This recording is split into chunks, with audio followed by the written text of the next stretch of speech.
शास्त्रों में कहा गया है कि जो व्यक्ति शुक्रवार के दिन पूरी श्रद्धा और विश्वास के साथ माँ लक्ष्मी और माँ संतोषी की कथा सुनता है, उसके जीवन से धीरे धीरे गरीबी, अशांति और निराशा का अंधेरा दूर होने लगता है।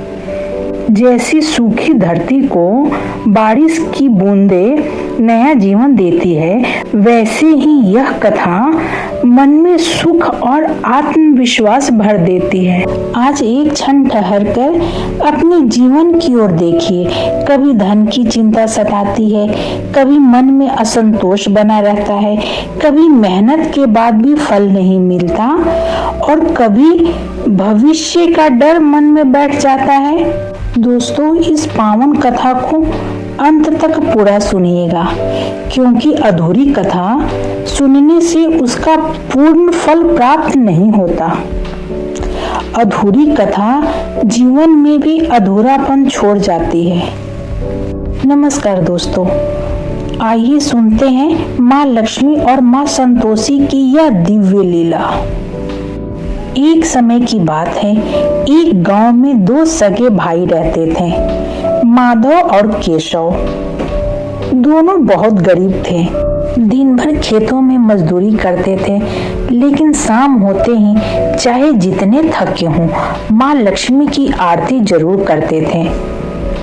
दोनों भाई यह नहीं सोचते कि आज धन आएगा या नहीं, वे बस यह चाहते थे कि माँ की कृपा बनी रहे और घर में शांति रहे। लेकिन उनके जीवन की सबसे बड़ी परेशानी उनके घर के अंदर ही थी। माधव की पत्नी सुमति और केशव की पत्नी बिमला को पूजा पाठ अच्छा नहीं लगता था। जब दोनों भाई पूजा के लिए बैठते, उनकी पत्नियां ताने मारने लगती। सुमति कहती, रोज पूजा करने से क्या मिलेगा, इससे घर नहीं चलता। बिमला कहती, भक्ति में लगे रहोगे तो हम हमेशा गरीब ही रहेंगे। इन बातों से माधव और केशव बहुत दुखी हो जाते थे।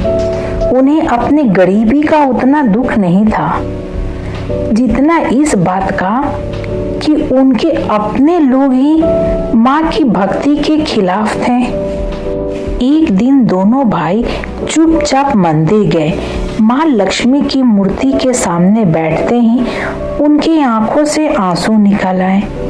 माधव ने कहा, माँ, हम आपसे धन नहीं मांगते, बस इतना चाहते हैं कि हमारे घर में शांति बनी रहे।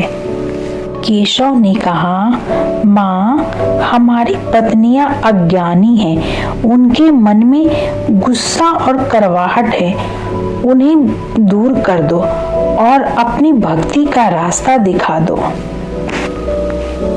दोनों भाइयों ने धन दौलत कुछ नहीं मांगा, बस माँ से केवल भक्ति मांगा। माँ लक्ष्मी ने अपनी भक्तों की यह बात सुन ली। उनकी निस्वार्थ भक्ति देखकर माँ खुश हो गई। माँ लक्ष्मी जानती थी कि जिस घर में स्त्रियों के मन में दया और प्रेम नहीं होता, वहाँ धीरे धीरे कलह का रूप जन्म ले लेता है, और जहाँ क्लेश होता है वहाँ लक्ष्मी कभी नहीं ठहरती। माँ लक्ष्मी ने माँ संतोषी को याद किया और उनसे कहा, मेरे भक्त दुखी हैं, इनके घर में संतोष की कमी है। माँ संतोषी ने देखा कि सुमति और बिमला के मन में हमेशा शिकायत और नाराजगी भरी रहती है। माँ ने सोचा, अब इन्हें समझाने का समय आ गया है। उसी रात माँ संतोषी दोनों के सपने में आई। माँ ने बहुत प्यार से कहा, तुम सुख चाहती हो लेकिन हर समय शिकायत करती हो। याद रखो, जहाँ रोज लड़ाई होती है वहाँ लक्ष्मी नहीं रुकती। जहाँ संतोष नहीं होता वहाँ सुख नहीं आता। माँ ने उन्हें शुक्रवार का व्रत रखने और दूसरों की मदद करने की बात समझाई। अगली सुबह सब कुछ बदला हुआ था। सुमति और विमला खुद उठी, मंदिर साफ किया, दीप जलाया और अपने पतियों के साथ पूजा में बैठ गई। माधव और केशव को यकीन ही नहीं हुआ। सुमति बोली, हमसे गलती हो गई है, हमें माफ कर दो। विमला बोली, अब हम भी आपके साथ भक्ति का रास्ता अपनाएंगे। धीरे धीरे घर का माहौल बदल गया। लड़ाई खत्म हो गई, शांति आने लगी और जब शांति आई तो माँ लक्ष्मी की कृपा भी आने लगी। काम में तरक्की होने लगी, घर की हालत सुधरने लगी, लेकिन किसी के मन में घमंड नहीं आया। संतोष के बिना सुख अधूरा है, दान और दया के बिना भक्ति अधूरी है।